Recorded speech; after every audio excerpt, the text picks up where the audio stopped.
Sebut saja namaku Sutatik, seringkali dipanggil Tatik. Mungkin aku salah satu pembantu paling beruntung di antara pembantu-pembantu lainnya. Iya, aku pembantu yang beruntung bisa bekerja di rumah Pak Jono yang kaya raya. Pasalnya, meski hanya seorang pembantu, tapi kerjaanku bukan hanya mencuci, bersih-bersih atau memasak saja, melainkan juga berperan penting untuk memenuhi kebutuhan lainnya, dan hal itu masih kujalani hingga saat ini. Sebelumnya, aku seorang janda dengan satu anak yang kutitipkan pada ibuku di kampung. Suamiku, Mas Kadir, sudah meninggal 5 tahun lalu karena laka lantas saat hendak pulang dari tempat kerjanya. Sepeninggal suamiku, terpaksa aku harus memutar otak untuk memenuhi kebutuhanku dan juga anakku.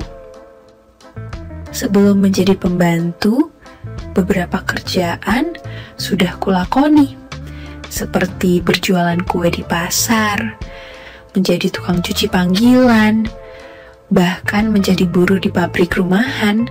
Namun rupanya semua usaha itu sia-sia, karena hal itu tak cukup memenuhi kebutuhan yang serba mahal. Beruntung, salah satu teman SD-ku mengajakku ke kota untuk bekerja di salah satu mantan majikannya. Akhirnya, dengan berbekal tekad dan semangat untuk merubah nasib, aku berhasil menjadi pembantu di rumah Pak Jono. Beliau merupakan salah satu anggota dewan, sekaligus salah satu orang kaya di kotanya. Selama bekerja di kediaman Pak Jono, bisa dibilang kehidupanku makmur tanpa kekurangan. Aku juga begitu kerasan tinggal di sana, sebab keluarga majikanku itu orang-orangnya baik, terutama Pak Jono sendiri. Bahkan beliau memberikan hal lebih dari apa yang aku harapkan, mulai dari upah hingga urusan nafkah lainnya. Aku sadar betul akan hal itu, terutama kebaikan Pak Jono yang kuanggap berlebihan. Kendati demikian, aku tak begitu memikirkannya.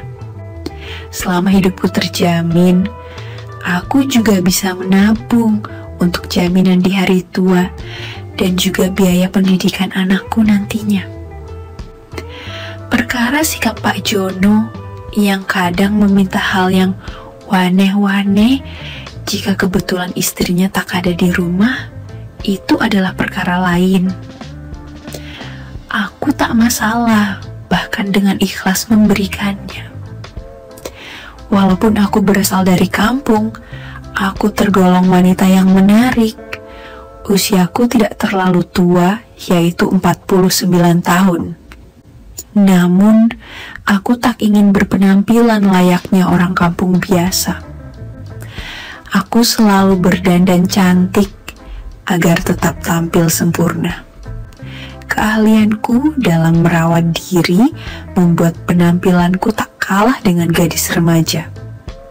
Bahkan seringkali Pak Jono memujiku dengan kata-kata, "Kamu ini makin tua makin cantik aja, Bi. Saya jadi." Begitulah yang kuingat dari ucapan majikanku. Kulitku yang sawo matang, khas orang desa, menambah nilai lebih. Sederhana tapi istimewa. Begitu kata para orang yang pernah memujiku. Di usiaku yang separuh abad dan menyandang status janda tak membuatku kesepian. Karena selain aku mendapat tugas lain dari Pak Jono, aku juga pernah pula memberi tugas lain pada Mas Tarman, satpam rumah majikanku. Tugas-tugas tersebut berawal ketika majikanku, Pak Jono, pergi keluar kota dalam waktu 1 bulan lamanya. Selama itu pula, aku merasa sendiri dan sunyi. Tak ada seseorang yang biasa mewarnai hari-hariku. seperti biasanya. Terutama saat itu musim dingin dan hujan. Tentu saja setiap malam terasa hampa dan ada yang kurang. Hal itulah yang membuatku iseng menggoda satpam tersebut.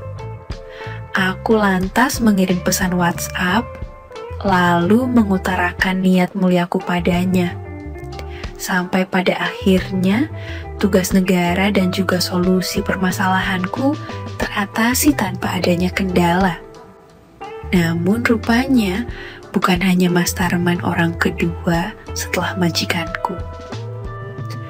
Ada pula seseorang yang akhirnya membuatku terkesan dengan hasil tugas negaranya.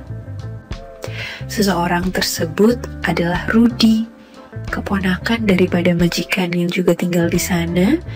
Ia berusia 25 tahun. Lalu, bagaimana hal itu bermula? Semua itu berawal saat malam itu aku berdiam diri di kamar. Biasanya, pada malam hari Pak Jono akan menemuiku untuk menunaikan kewajibannya. Namun malam itu berbeda. Pak Jono tak mungkin menemuiku karena Nyonya sedang berada di rumah. Biasanya, Nyonya selalu sibuk dengan urusan kantornya, bahkan sering pula Nyonya tak pulang demi menyelesaikan pekerjaan di kantornya. Nyonya majikanku memang orang yang sibuk seperti suaminya. Jabatan sebagai sekretaris pabrik ternama membuatnya sering keluar kota. Praktis malam itu, aku tak bisa memejamkan mata. Keinginan kerja beserta semangatku sedang meningkat. Apalagi dalam pikiranku terbayang Pak Jono sedang sibuk menunaikan ibadah bersama istrinya. Sebenarnya terpikir pula untuk memanggil Mas Tarman untuk sementara, namun aku tak berani karena Pak Jono ada di rumah. Aku khawatir nantinya akan menjadi masalah. Karena tak ingin terus kepikiran, aku memutuskan untuk istirahat saja. Hingga beberapa menit kemudian, aku pun terlelap begitu saja. Entah berapa lama aku terlelap, namun dalam mimpiku, aku seperti merasa ada yang berbeda.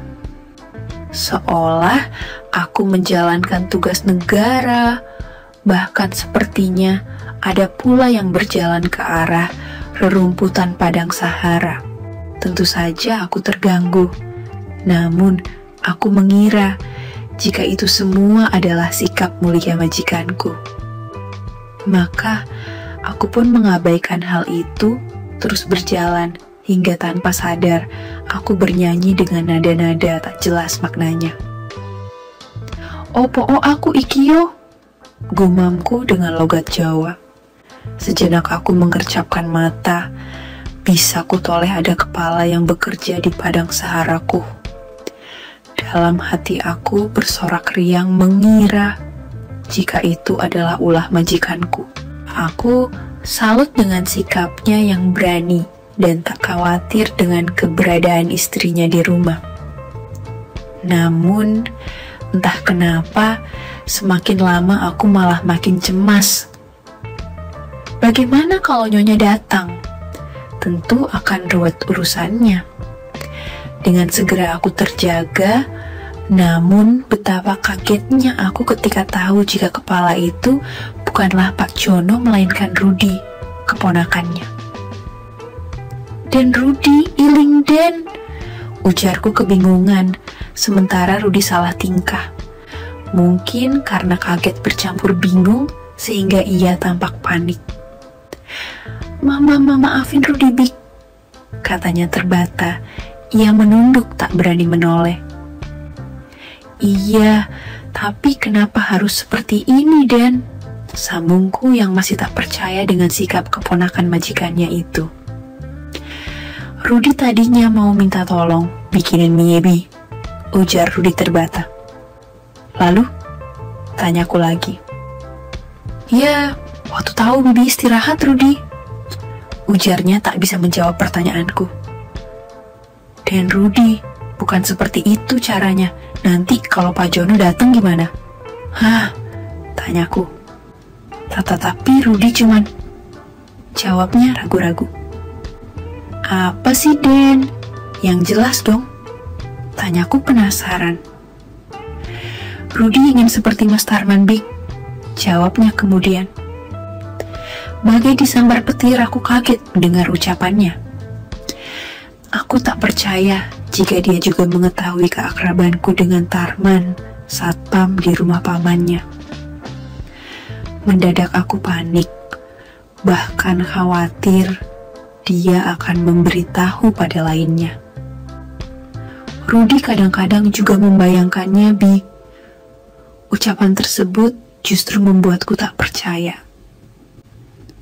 Maksud Aden apa toh? Tanyaku meski sebenarnya aku tahu. Ya, itu Bi. Sahutnya sambil memperhatikan penampilanku yang sudah tak seperti semula. Bahkan sempat pula ia menelan ludiahnya. Jujur, aku jengkel dan bisa saja aku menegurnya. Namun, aku juga khawatir ia akan memberitahu lainnya. Benar-benar kelewatan anak ini, gerutuku dalam hati. Rupanya Rudy tak jauh beda dengan pamannya. Bik, ujarnya membuyarkan lamunanku. Apa sih? Sahutku jengkel. Boleh nggak? Tanyanya. Apa nih? Tanyaku singkat. Seperti Mas Tarman, ujar Rudy tersenyum. Dan Rudy ojo kurang ajar yo, ujarku tanpa menolehnya. Yowes kalau gitu, jangan salahkan Rudy kalau paman sampai tahu, ujarnya membuatku kaget. Bagaimana nasibku jika sampai demikian? Bisa-bisa aku diberhentikan bekerja di rumah Pak Jono. Jujur aku bingung dan tak tahu harus bagaimana menyikapinya. Jangan Toden, ujarku memelas. Berarti boleh kan? Sejenak aku berpikir kembali untuk menjawabnya.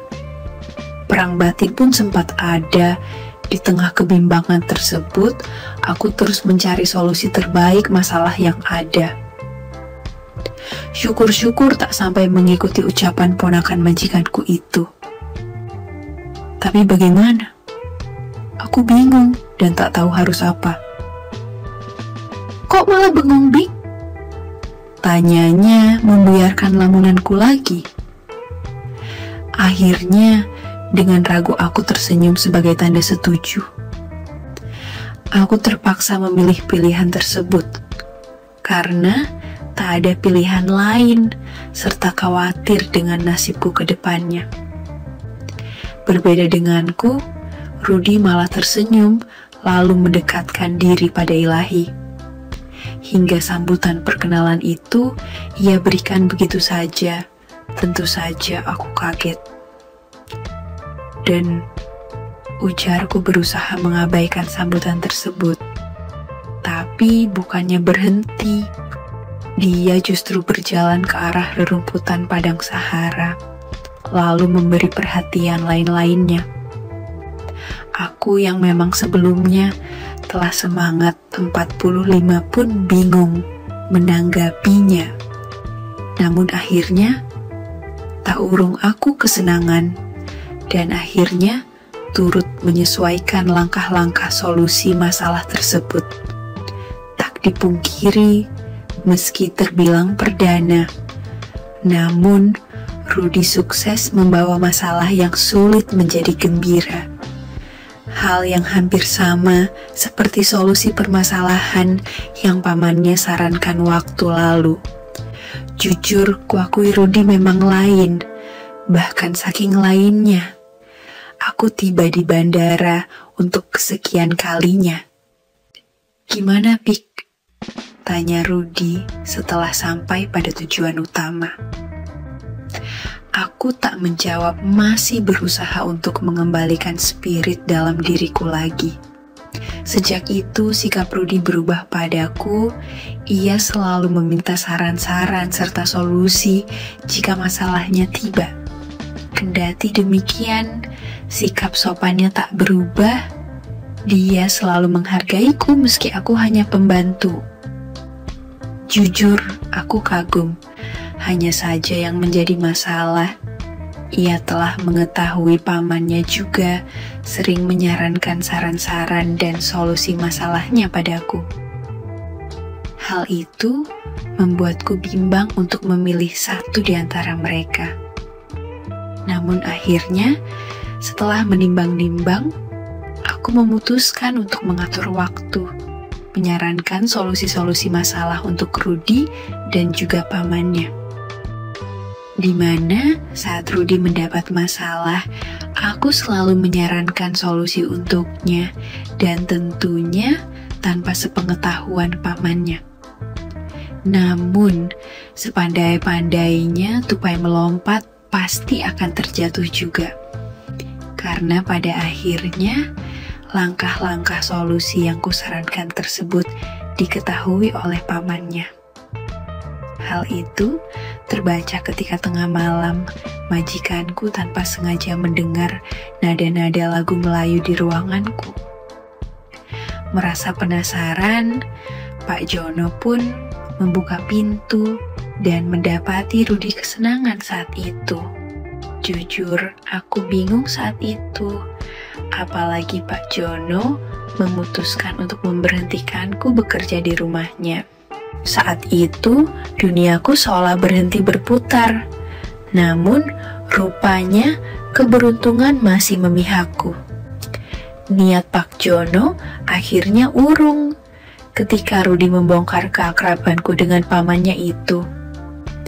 Mengetahui hal itu, Pak Jono bingung juga dan tak tahu bagaimana menyikapinya.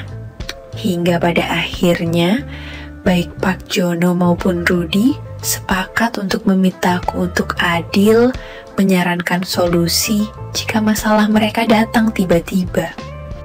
Tentunya dengan menjaga kestabilan secara rahasia. Sekian dulu ceritaku hari ini. Semoga ada pelajaran yang dapat dipetik. Terima kasih. Sekali lagi, tidak pernah lupa, Mimin ingin mengingatkan bahwa tidak ada maksud untuk merusak moral. Tapi di sini, kami selaku admin channel Makiem hanya berbagi pengalaman dari viewer saja yang tentu saja tidak untuk ditiru. Terima kasih sudah mau mendengarkan kisah nyata ini. Ambil baiknya dan buang buruknya dari cerita kisah ini. Semoga hal seperti ini tidak terjadi kepada kita semua, bosku. Dan semoga kita semua dilindungi dari mara bahaya. Amin ya robbal alamin. Terima kasih dan sampai jumpa di cerita selanjutnya. Jangan lupa like, komen, share, dan subscribe. Oh iya, kira-kira kalian semua bosku yang terhormat kepengen kisah-kisah yang seperti apa lagi nih? Tolong berikan komentar-komentar kalian di video ini ya.